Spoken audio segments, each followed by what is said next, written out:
Warning, the following audio transmission is based on theory and is intended for entertainment purposes only. It's Doomsday and its affiliates will not be held liable for anything your dumbass does. Listener discretion is advised.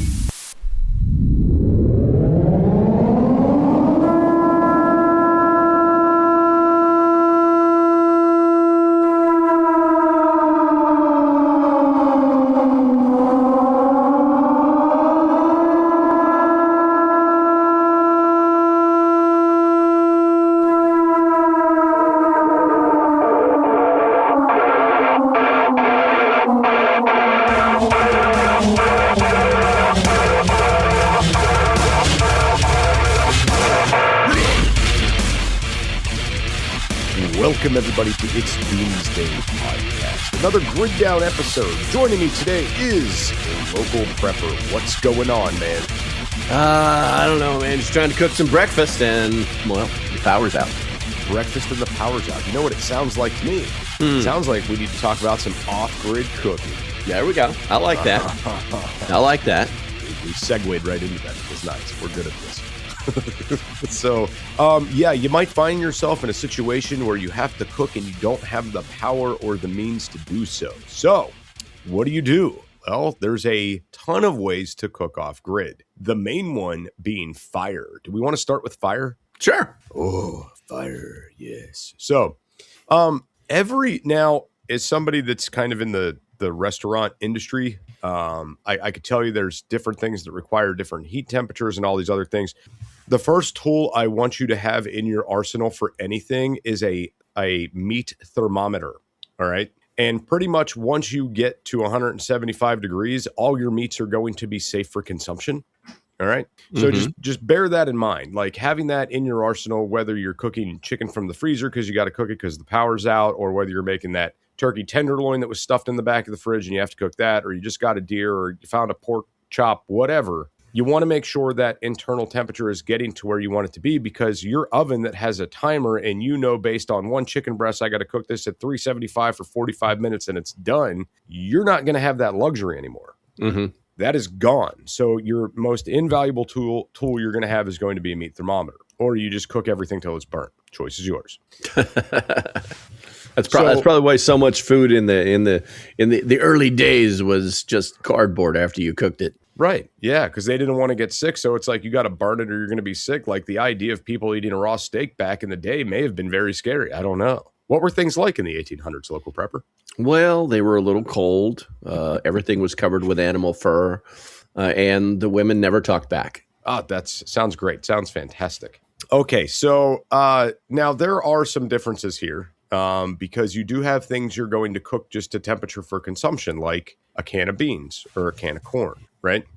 Or maybe like a can of Campbell's chicken noodle soup. A lovely tactic that I like to do with the canned goods is simply open the top and set them in the fire or right next to the fire or right on some coals. 100%. Now, do bear in mind that can needs to be open or it will become an explosive device. Okay. Like you do have to ventilate that can. Yeah. And also you do want to be careful as well, because certain canned goods now, not all of them, but certain ones have some sort of petroleum-based lining inside that can. Okay. So the idea of setting that thing directly on the fire, directly on the coals, if you don't know if it has that lining or not, could put all this petroleum material into your food, making you sick, making it taste like shit, or making something else go wrong, right? So if you're unsure, put it away from the fire to where it's warming, but not burning that interior lining. Yeah. You can definitely do that. Or you can just use a pot like I do. Well, if you have a pot, maybe maybe they don't have a pot. I'm just saying. Yes. Survival. Apocalypse. Go. Maybe they are currently using their pot for rainwater collection. I'm just saying, there could be other things, or maybe they're in the process of boiling water to make it safe for consumption. Okay. Something else that I find fascinating, and this is, no tools required, just skill. You just need skill for this. if it's an apocalyptic scenario, you're going to probably have a fire going most of the time for your cooking and other things, warming fire, cooking, drying out clothes, keeping the bugs away, whatever it is, whatever purpose you have a fire going for. Those fires put off smoke. Okay. So back in the day, we used to smoke a lot of meats to cook them, to preserve them. And you can still do that today. And you can do this by building wood racks out of saplings and tree branches and things you find. But again, this does require some skill. You do not want to use a pine-based wood, like no evergreen. You don't want to use that stuff. When it comes to cooking or smoking, you don't want to use it. And you also don't want to use it for the racks you would make for the smoking of the meats. And there are really two types of smoking. You do cold smoking for preservation and hot smoking for immediate consumption. So there you go. Another great off-grid cooking tactic. Make a fire, smoke the meats. Find yourself some good maple wood, right? Basically only use hardwoods. Right. You don't want to use any pine, evergreen, anything. No bueno. Not good. So it's like you don't want to, basically the rule is don't eat the air freshener in your car. Right. You don't want like balsam flavored venison. Got it. It's not going to be very good. Got it. And it can make people sick. Fun fact, did you know I have a pine allergy? No, I did not. Yeah. So I am like pretty allergic to pine oil. And I noticed this a couple times over the years. I was getting a tattoo one time, and this guy used a pine oil-based cleaning agent to clean the area of the tattoo. Well, my arm swelled up like a balloon. Wow. And then there was this one girl I was dating. She got me some kind of like pine.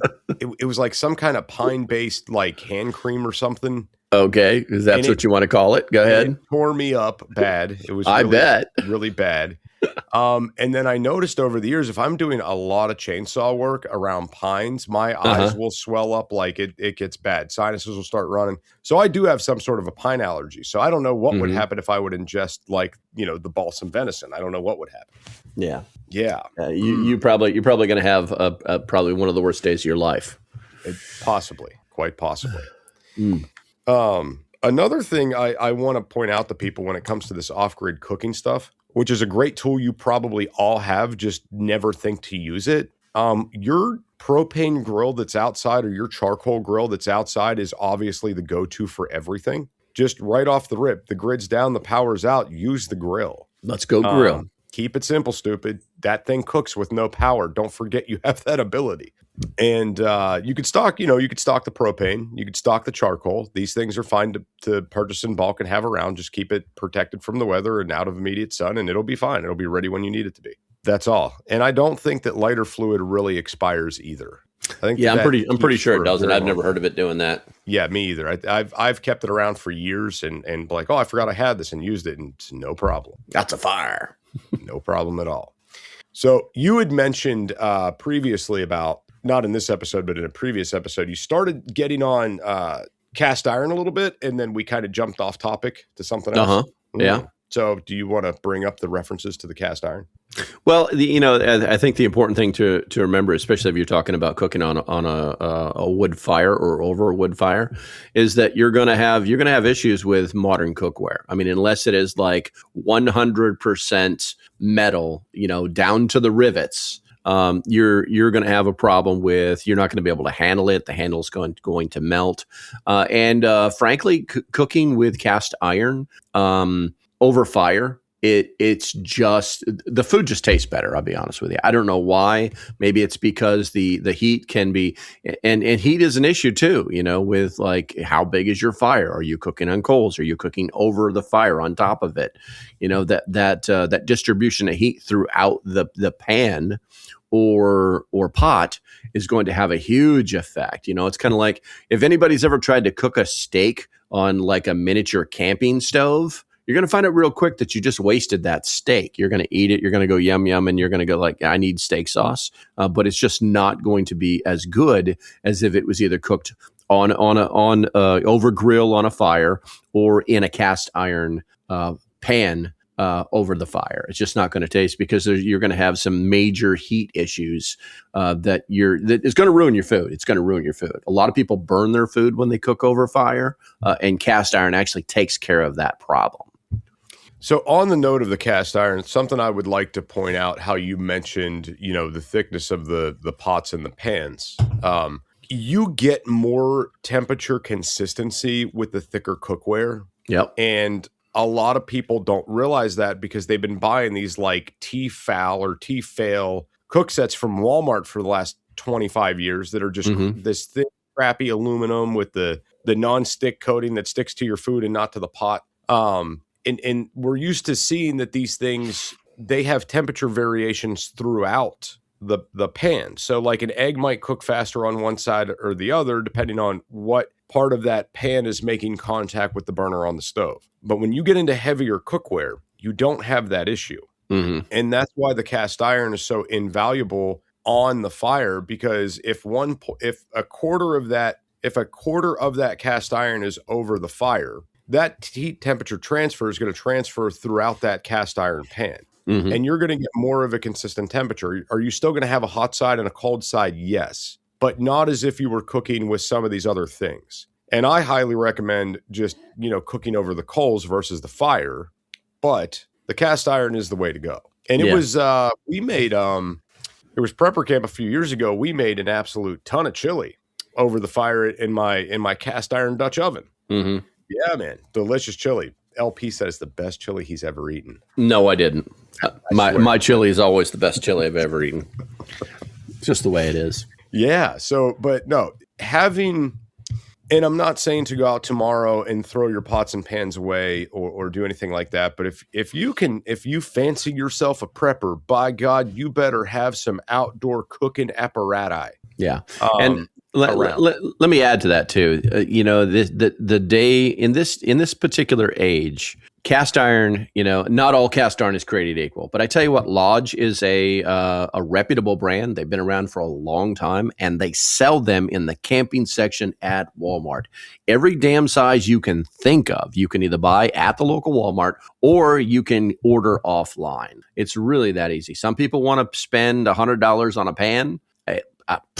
Go at it. Have fun with that. But I'm going to stick with my Lodges, season those puppies up, and just keep cooking on them. So I'll tell you what, I'm also a fan of the Lodge, and I have went out and bought some Lodge accessories, like the specific cleaning scours and like the pot holders for them. And I've went out and bought the different stuff, because you do have to think about, you have to clean these things, you have to maintain these things. The Lodges come pre-seasoned already. Yeah. So you're kind of ready to rock and roll. As long as you take care of the thing, you shouldn't have a problem. Yeah. What I've seen is that some people will they'll buy the Lodge skillets and they will they'll overheat them on conventional electric stoves. And just cook the seasoning right out of them. And they cook this. Not only do they cook the seasoning right out of it, but you can actually with your coil element stoves, you can actually melt the metal from the element right to the bottom of the pan. It's pretty crazy how hot those elements can get, because it's basically metal on metal. Right. So it's almost like a welding action, and then. It's just not smart. It's just not smart. So I don't recommend, I recommend that you pay attention to your heat settings when you're using a skillet not in the fire. Right. No, I hear you. And, just to further point out a few more things with the cast iron. Okay. If you're going to invest and take the time to do these, obviously invest in the cleaning products and stuff like that, but also look online and watch some tutorials on how to reseason these things. Because if we're in an apocalyptic situation and you never learned how to reseason these things, they're going to be useless to you. Yeah, you're going to clean rust off them all the time. Right, that's it. And you're not. I mean, there's no way around that either. You're going to have to do some. If you didn't prepare for it, you're going to have to do some wild things. Like you're going to have to go out and take a bunch of animals and get that fat and start rendering it down and sand and heat and sand and add your freaking fat in there and burn the fat and put in more fat and go through that whole reseasoning process again. Yeah, I recommend people just take a good hard look at. There was some really good videos on YouTube about seasoning these pans, like from the get go, seasoning them, and doing it inside of your grill. And it really works. It really works very well.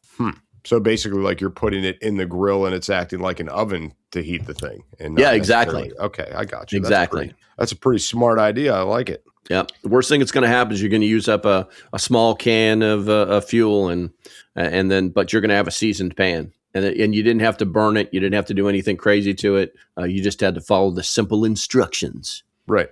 So, I just to further into this cast iron thing a little bit more, guys, if you don't know much about the Dutch ovens and what they're capable of doing and how to utilize those, I suggest watching videos, go buy a book on Dutch oven cooking, because a lot of us stock things in our prepper pantries are just around the house that you don't think you will use in the event of a grid down situation. But if you have a Dutch oven and you know how to use it, you can make bread, you can bake cake, you can make cornbread, you could make stews. I mean, that Dutch oven is absolutely a fantastic tool to have in your arsenal. 100% agree on that. I love mine. And what's really crazy is if you go back and you look at the history of some of these things, like how they used them in war times, specifically in this country, during the Civil War, during the Revolutionary War, these were an invaluable tool that were pretty much at every military camp that they were using to cook. So look into these things. If you don't know what it is, Dutch oven, go get one, learn how to use it.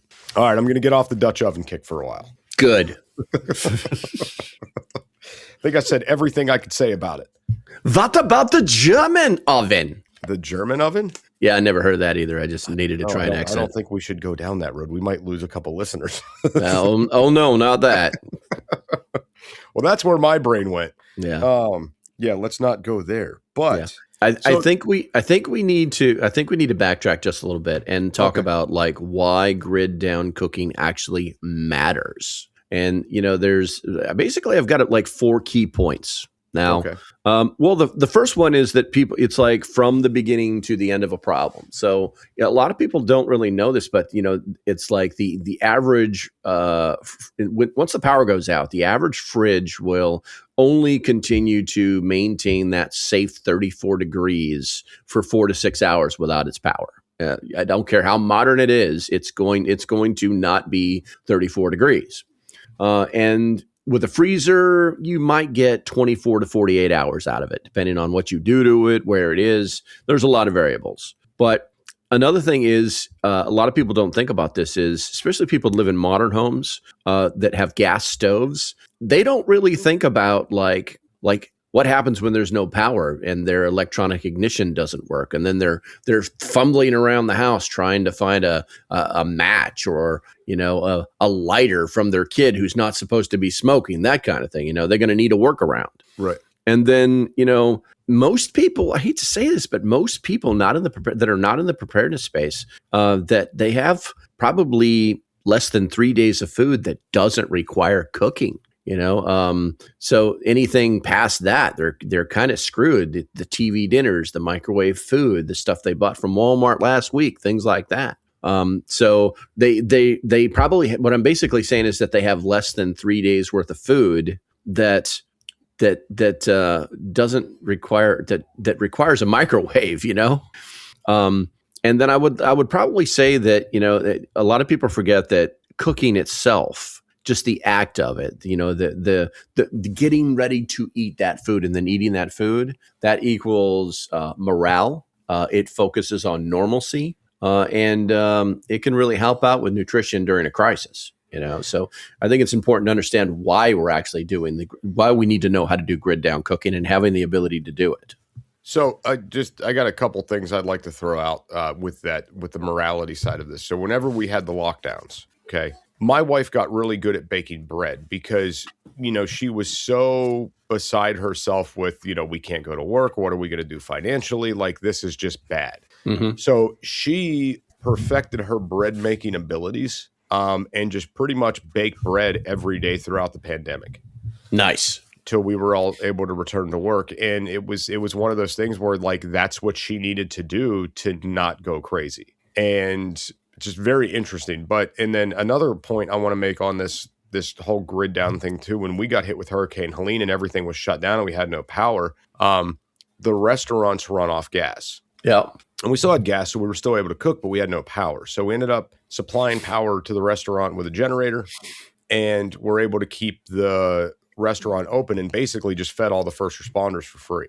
There you go. Because what were we going to do anyway?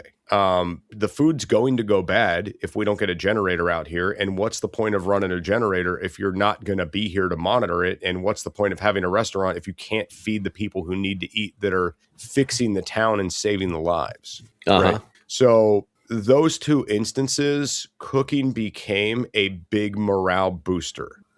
So just wanted to add that in, how you talked about the morale of cooking. Yeah, most definitely. Most definitely. So, I mean, also there's, I think everybody sees like these, you've got your solar ovens. Didn't you get a solar oven? Oh, my solar oven. I love my solar oven. The so only you problem did with get solar, I didn't get a solar oven. Oh yeah. Maybe I No, need to learn I got a one. little bit more ass. That's right. I did the legwork, and I made that guy my friend, and he gave me a solar oven. Anyway, but no, I love my solar oven. The only problem with solar ovens is they're not great. They're not great during the winter. If you don't have a south facing window, like a large south facing window, that you can like just put this thing in, and then collect the whole solar energy and heat off of it, then it's just not going to work. During I had access to something like that, so I was able to like cook during the winter through that window. But most people don't have that capability. So you have to be, if you're going to, that solar oven is pretty much only a summertime thing for most people. But if you can use it during the summer, oh my God, just put everything in this thing and just like come check it every hour and a half or 2 hours and make sure it's like optimal sun, and by the end of the day, by supper time, oh my God. And the food tastes so different. It has such a different flavor to it. Solar ovens are worth their money. So you're telling me I should get a solar oven? Yeah. Or make one. One. They cost almost nothing to make, but obviously you'd have to store it. Like the one that I have, it's smaller, and it folds up and stuff. But you can make one that's like a box solar oven. Right. And my very first solar oven I made myself out of cardboard and newspaper and a window, an old window, and duct tape and some of that silver metal tape. So gotcha. They're not hard to make. They're not hard to make at all. You just have to just use the YouTubes and they'll show you how to do it. It costs almost nothing. Huh. Well, sounds like something I might have to do. And I have a whole new set of preps for the cooking side of things whenever. Yeah. So I've been trying to talk my wife into for a while to converting a lot of things over to propane so we could still cook internally when the power's out, things like that. She's not having it. She doesn't want to do it. But she is on board with doing an outdoor kitchen. That's what I'm talking about. So with the outdoor kitchen, I can get away with doing some propane things. The outdoor kitchen, you can get away with so much. Wood-fired pizza oven. Yes. Yes. Bread ovens, like all kinds of things. Like, so she brought up wanting to do the outdoor kitchen. And I think that, back in the day for the listeners, a lot of people had what was called like a summer kitchen. And your summer kitchen was basically, back in the day, you didn't have central heat and AC. So when you ran the oven and stuff in the winter, it was fine because it would warm up the house and it would be fantastic. But then in the summertime, you're like, man, we are cooking ourselves in this home trying to make a loaf of bread. So a lot of people had these summer kitchens that were either in a room that was like attached to the house or a room with a lot of ventilation or simply a covered area that was not connected to the house where they would go and they would do all their cooking to not overheat the house. Yeah. And now in modern ages, this has kind of just been converted over and now called an outdoor kitchen. And it's not utilized like it was. We use these now for hosting and having Super Bowl parties and pool parties or whatever it is. It's an entertainment thing now. But don't negate that is if you have that outdoor kitchen, that is one of the best things you have within your prepper arsenal. Because anybody that has those pretty much has those running off alternative fuels. There's not many electric things powered out on it, Yep. So that's all I got to say about that. I tell you what, when I lived in my little cul-de-sac in the middle of the woods, I grilled out on the deck every single night. It didn't matter what I was cooking it on the grill. And so the only thing what I discovered was if you want to have an outdoor kitchen, the only two things you really need to do is have the ability to control fire. It could be a grill, it could be a stoned-in cooking area to cook on fire, and water. The ability to clean vegetables or to gather water to put in a pot or whatever it may be. Those are the two major things for an outdoor kitchen. And if you got those two things, man, cooking outside is so nice, and the food tastes better, and you can control it a lot more because you don't really it's like I don't have to stand in the kitchen and watch water boil and things like that. Yeah, you could smoke a cigar and get away with it too. Right, and that's what I'm saying. Like it's a different animal as opposed to your indoor kitchen. Like how you're bringing up the cigar thing. Like if you were in the house cooking up a steak with a cigar, somebody's not going to be happy. But out there, it doesn't matter. Yep. And it's kind of like how you're mentioning controlling the fire. I mean, yeah, that's one part of it, but just the amount of things that you can do in that outdoor space. I mean, you could plumb some running water in, you could have your propane cooking apparatus, but then you could also add in smokers. You could also add in the pizza ovens, like we mentioned. There's a lot you could do in that outdoor space. And I'm not saying, hey, go out, remodel the outside of your house and no, just do that. Just do that now. Go build this $20,000 outdoor kitchen. Go do it. But here's the thing. A lot of us already have the propane grill. A lot of us have a turkey fryer laying around. Yeah. And your turkey fryer gets used once a year. You know what that thing is fantastic for? Tell me. Purifying 5 gallons of water. There you go. Yeah, so that's pretty smart. Okay, so there's that, but also just the general idea of I've used mine in power outages to heat water for bathing. Yeah, 100%. So much at one time. Yeah. So that's another aspect with this. But then, factor it in when you're building your little outdoor kitchen. Why can't you put in a propane tankless water heater? And with that being said, why can't you put a shower connection outside somewhere so you can wash your ass in the event the power's out and grid's down and you got raw meat all over your hands and you need to shower because you got covered in meat doing things you shouldn't have did with the ribs. Because you got a little too excited about the cooking.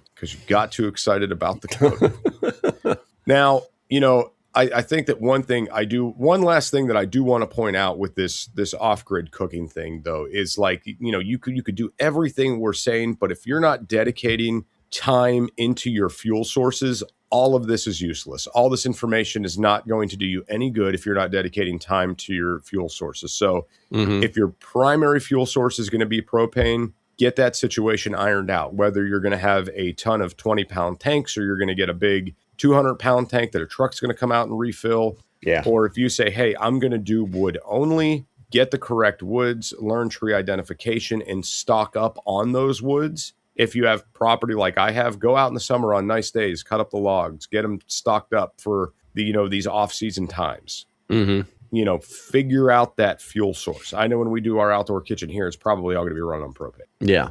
100%.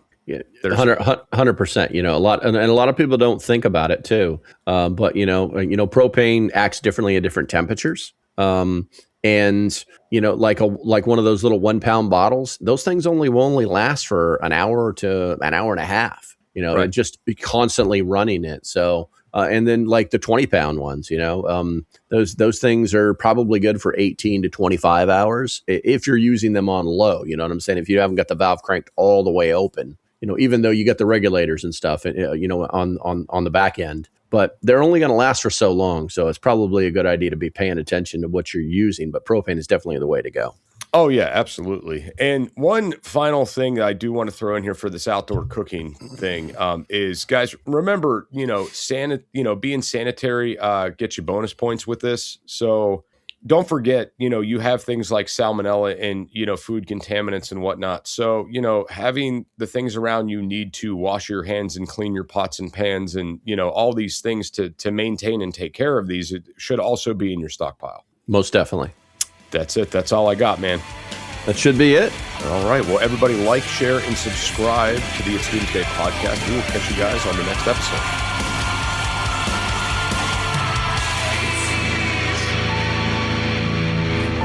This is an emergency action message. At approximately 1 a.m. Eastern Daylight Time, NORAD is tracking 15 ICBM nuclear missiles inbound to the following cities: Orlando, Miami, Pittsburgh, Dover, Newark, Richland, Philadelphia, New York City, Baltimore, Los Angeles, Las Vegas, Boston, Seattle, Detroit. This is an extremely deadly situation. Stay tuned. The next emergency message will be a presidential address.